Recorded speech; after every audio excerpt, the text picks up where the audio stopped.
passions coming through law school, kind of got me through law school, was fighting. MMA? So, yeah. Yeah, Nice. do MMA. Yeah, Brazil, Jiu-jitsu. the home of. Oh, yeah. Are you a jits guy? No, I don't fight, but So jits in Brazil is like little It's league huge. in the U.S. Yeah. Man, it's and you know, of course, Vale Tudo started down there. A lot of great Brazilian fighters, of course, everybody knows. I don't need to go into, but man, I love it. It absolutely got me through law school. I left law school. Not one friend from law school, not one. Yeah. There's only one guy I even keep up with who went to the same law school because he married my sister. It's my brother-in-law. He went to the same school I went to. He's the only one from my school that I keep in touch with. Now, I have probably 6 to 8 really good friends up there who used to beat me up regularly. Yeah. And I used to beat up, and my fight buddies are my guys, you know, so I still do it. I think it's nice. It's good for you to have friends that comes from the competitiveness from sports. Yeah, you know? absolutely. I think that prepares you to basically be ready or you know, performance under pressure. I think everybody that comes from sports have it's easier for you to deal with your daily duties basically because you're already, you know, you're ready for performing under pressure, if that makes sense. Yeah, you know? 100%. We always used to say athletics is a microcosm of reality. Yeah. Right? So you learn teamwork. You learn Exactly. how to work for your goals. You learn how to be a leader. Deal with stress. You learn how to be a leader. You learn how to deal with failure, right? I've never met anybody who at some point in time in their athletic career didn't lose. You have to deal with it. Yeah. You know, and all those things prepare us for being better people. All that's going to shit now because they have that whole everybody gets a medal stuff that's going. I don't understand it for the life of me. But you make a great point, right? Your athletics are huge. Fighting, I would say, this is just me. One of the big mistakes people make when they go from college to law school, okay, they start kind of buying their own hype. Now, you ask most people around, I'm an arrogant bitch. All right. And I might very well fit that bill. But I can tell you this. I've never once looked in the mirror and said anything to myself about, yeah, you got this, or yeah, you're that guy, or yeah, I'm, you know, never once. I look in the mirror, I see where my inferiorities are, I see where I need to work, etc. But yeah, it's when you're fighting as a law student, those guys keep you grounded. You know, it didn't matter. I never got high on the horse is what I'm saying. I never believed my own hype. If I did start feeling good about where I was in life or what I was doing, I go to the gym that night and a couple guys who rode the city bus to practice are going to punch me right in the face. They don't give two shits, you know, whether I'm going to be a Supreme Court justice someday. They are punching me in the face. They're going to kick the shit out of me, and that's that. And it keeps you just like, okay, this is what it is. Well, let's talk. What about? So I want to hear your first MMA, your first fight. You're stepping in. How you feeling? What's it like? I mean, it's got to be. How like, would oh you boy. feel? You tell me this because this is going to surprise you. Go. I know how I would feel. Tell me. I would. I'd probably be halfway lying to myself, like you got this. You know. Don't look too stupid. Don't mess this up. You know, I mean, I don't even know if you'd get me in the dang octagon, to be serious. But now tell me this: after 15 fights, how do you feel? I'd probably be pretty close to that same feeling. Why am I still doing this, man? But no, I don't know. You know, I assume, you're going to start to get a little confidence and start to. I mean, I'm just thinking though that first time has got to be a little overwhelming, and then God forbid you win, then it's got to be. You see, I watch a lot of UFC, and that immediate, like when you realize you've won, that like all that hard work, all of that effort, training paid off, and unfortunately it didn't for one guy, right? And that's like sometimes these people, and you know this, like these fighters, they'll spend a year preparing themselves for something that's done in 12 seconds. Oh yeah. And you just got caught and you're done. Like I can't fathom the disappointment, frustration, and all of that. So same idea. Would you be nervous going in the first time and a little bit less time? 15? So usually when it's my first time, is it the other guy's first time too? Or Probably. no? Yeah. Somewhat close to. Okay. Yeah, I would try to maybe put some pressure on the other guy, you know, So make the other guy scared. This may trip you out. It's exactly the opposite. Yeah. Okay. my first fight where I ever walked in, I didn't know what I was walking into. Right? So the nerves weren't necessarily there because I didn't have any experience. What I knew is I was in a crowd and I was getting ready to go get into a fight. That's it. That's Where was all, this at? That's all you know. Well, the one I'll discuss was in Kalamazoo, Michigan. Okay? And it was in front of 23 or 2,500 people at the K-Wing Stadium. But you just don't know. Now, I asked you both how you would feel after fight 15. You said probably more confident. No, to me, it was just the opposite. I was more scared later in my career. And it's going to make sense when I tell you why. But A, you know what you're going into. B, you know what you put into it. And you're talking about the exuberance that you see from these fighters. You know what it really is? It's relief. You're done. True. You're done. You've worked a year for this one situation. You're in it. You're done. Even the guy who loses and is not happy with losing, there's a level of relief where you can finally breathe. Okay. But you know what you're walking into. And on top of that, when you're in fight 15, guess what the other guy across from you's in? Probably fight 15, Yeah. which means he's probably pretty damn good. So you get more nervous realizing you're going against stiffer competition versus fight 1. Maybe the guy's bum. You never know. Mine was even worse, my first fight, because I missed weight. Oh. Yeah, I was supposed to weigh in at 170. I weighed in at 100. They gave us to 172. I weighed in at 174 pounds, and I had to fight a guy who weighed in at 187. And by fight time, he was probably in his 190s, Right. and I was still at 174 pounds because I missed weight. Yeah, but yeah, man, you're not sure what you're getting into. You walk in, and once the fight starts, it doesn't matter, right? Once fight starts, it doesn't matter you're in front of a crowd. It doesn't matter what's going on because you're literally in a fight. Right. You ain't thinking about anything except for what's right in front of you, and that's the beauty of it. But no, man, the first one wasn't bad. After that, they got worse and worse and worse and worse to the point where you can't sleep at night. To the Right. point where you're wondering like, oh, is this really what I should be doing? Yeah, it's crazy. It's crazy. When you were fighting, did you think about going pro, or Actually, were you pro? I did. I turned pro in Okay. 2010. But here's the interesting part. I turned pro. I never got a chance to debut. Yeah. So my coach comes to me, and I had finished law school. I graduated September of 2009. It was January of 2010. I was still up there because I was studying for the bar exam, up there being Michigan, where I went to school. And my coach comes to me, and he's like, hey, man, there's this pro card in Detroit at the Palace at Auburn Hills where the Pistons play.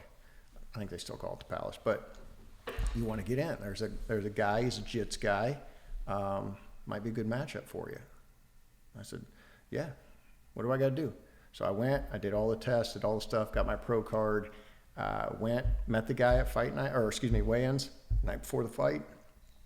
Had a piece of pizza with him, talked with him. We were ready to fight the next day. He didn't show up. He actually didn't show up for the fight.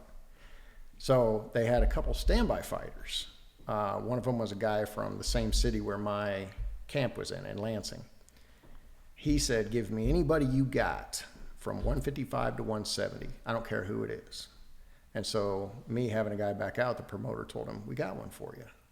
He says, who is it? And then he said, where's he from? And he said, he's from Team Murcielago. And he goes, nope. Didn't want it. Didn't want it. Didn't want the smoke. Nate, probably not because of me. Okay, I'll be honest with you. More of the but camp? The camp had a name. The camp had a name. So much so that later in that same night, they asked a second guy to fill in. He did the same thing. He said, hang on, let me call this promoter who works out of Lansing. He said, I got Glasgow from Murcielago. And the promoter told him, nope. So he backed out. I had 3 guys back out in one fight. So I never actually got to debut. Okay. I got my pro card. I was ready to go. But by the time I had another couple fights lined up, I got news that I passed the bar exam and it was time to be a lawyer. Okay. So if you ever come to my office, my pro card is sitting there framed. I was super ready for it, and then it got pulled out from under me. So do you still spar and grapple and mess around a little bit? Yes, as much as I can get people. Either one of you want to fight, come on out. Yeah, you've I would actually love said it. that to me before. Yeah. Because you have a setup at the house, right? Correct. Yeah. I have a detached gym that we've converted half of it to a little fight area. I've got a big wrestling mat on a stage. It's 15 by 30, and then I've got a wall that's padded. So nice. we get out and we get after it. Anybody who wants to fight, and I get people who know I do it, so they come up to me like, "Oh, I'll kick your ass." I'm like, "Great, Let's would go. love to have you out. Right. Here's my address. I'll Right. drop you a pen. It'd be fantastic." Seldom do they show, but I get a couple guys who come on the regular, and I scrap as much as I can get people to. At I least do twice a enjoy week. the wrestling, grappling, jujitsu of it. I've never really been struck in the face outside of like my brother, but we can work it, you know. It doesn't hurt. A buddy of mine started a jiu-jitsu academy in Rockford about a year ago. Nice. And it's doing a great job. It's called Pride Jiu-Jitsu. If you ever, he's a great guy. Tony and Gar, I don't know if you remember Pete and Gar. Yeah, I know the name. Yeah, so they're all Galesburg, 3 brothers. Okay. But Tony, Marine, police officer, and now his own jiu-jitsu academy. I'd actually love to have him on the show at some point too. Great dude. But yeah, so anytime I get with him, I'm always like, "Hey, come on." And then within like 40 seconds, I'm like, okay. He's twisting you up. Oh, and he's going like 14% with me, you know? But when you're that, I just like to learn. There's so much to learn. It's actually so cool. Oh, sorry. Are you specialized on anything? So I was primarily a striker. Okay. My gym, actually my training partner was an outstanding striker. Kickboxing, boxing, the whole bit. He was awesome. And so I think I kind of gravitated towards that just because that's what I was experiencing. I like to hit the ground. I'm okay if we want to break down into some jits. I'll roll with whomever. Don't mind it at all. But if I have my choice, I'm going to stand up with people until they tell me I need to go down. If I'm taking the worst of it on my feet, we can go to the ground. That's okay. I don't mind it. Been on my back a lot. Have people on you. I did it with that team in particular, Team Murcielago. I was with them for 3 years, and they are the predominant team in Michigan. Okay. So I went against D1 wrestlers. I've gone against big time jiu-jitsu guys. I'm okay with it. But yeah, if we can stand and throw some hands, I prefer that. I don't mind that at all. If you had the opportunity to actually prepare for a fight at this point and actually fight, would you do that, or that's not something you wouldn't have the time for? Yeah, good question. How much of time commitment does a fighter needs to put in order to prepare for a fight? I would say the answer to that lies in how much is he doing on the regular. Okay. Right, because the biggest thing on fighting, if you're going to go and compete, if you ask somebody asked me to get into a fight, compete for it, or get ready for it and compete, my biggest question would be cardio. Okay. Because granted, most of this is skill work. That's what people don't understand about fighting. They think you're going to go in there and just get punched. It's going to hurt, and you just have to hurt the other. No. This is a chess game with physical ramifications. That's really what it is. But make no mistake, if you're gassing, if you don't have the cardiovascular stamina, your technique's going to suffer. You're not going to be thinking straight because you're gasping for air, and you're going to get worked. So I would say to you, if somebody came to me and said, "Hey, I want you to prepare for a fight and take it," I'm enough of a dumbass that I would probably say yeah, because I love to fight. I would tell you I need a good 4 months, and primarily I'm working cardio. Cardio. That's and don't get me wrong, it's not me going out and running a bunch of miles. Because there's nothing that's going to prepare you for fighting except fighting. Okay. You're up, you're down, your breathing is disrupted, whether you're exerting yourself on a move or where you're tight, isometrically defensive in posture, whether somebody's putting their hand over your mouth and trying to choke you out and you're trying to relax and regain your stuff, calm your heart rate. That stuff, the only way you can get used to that is doing it. So I would need, like right now, earlier question, how often do I do it? Twice a week at least. Wednesday night and one time on a weekend, because that's when I can get guys there pretty regularly. I would need probably 4 to 5 days a week of concerted work to get that cardio to where I need it. Okay. But yeah, I'd absolutely take it. I'm dumb enough that I'd take it. Yeah. I mean, it's just the way it is. I mean, when you stop looking at it like a fight and you start looking at it like it's just a competition. People have made comments. My eyes are really hooded and my bone structure is pretty defined because I've been punched in the face and kicked in the face a lot. Yeah. I don't mind that. It doesn't hurt anymore, right? That stuff doesn't bother me. So if somebody's like, "Oh, you can get in there and get punched," like, so. I want to get to that point. Well, the only way you do You it, said Wednesday and one time yeah, on the weekend. the only dude. way to do it's to do it. And I always laugh. You know, I've done fairly well here recently. Obviously, being a lawyer, I don't show up in court a lot with black eyes and busted lips. And people say, "Oh, well, it's easy for you. You're not getting beat up." Well, no, I got beat up every day for 2 years. Well, every training day, which was 5 days a week for 2 years, every single time. I used to go to a class in law school, one eye half shut, gauze in my nose, busted lip. Oh yeah, I got the shit kicked out of me every training session for 2 straight years. That's crazy. That's how you learn. That's how you learn. It's the only way you learn. Like I say, it's a chess match with physical ramifications. You move the wrong way, you're getting hurt, right? And it hurts to start a little bit just because your body's not conditioned for it.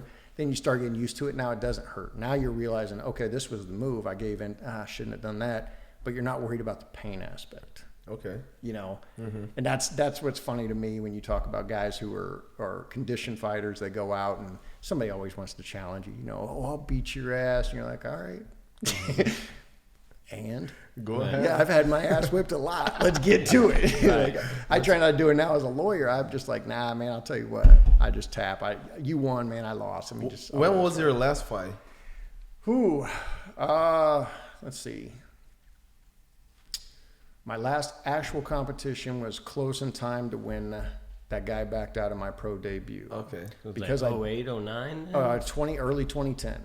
Okay. In January of 2010, I want to say maybe late January, early February. Okay. And the way I looked at it was, since I didn't debut, even though I had my fight card, my pro card, I looked at it as though I'm not technically a pro.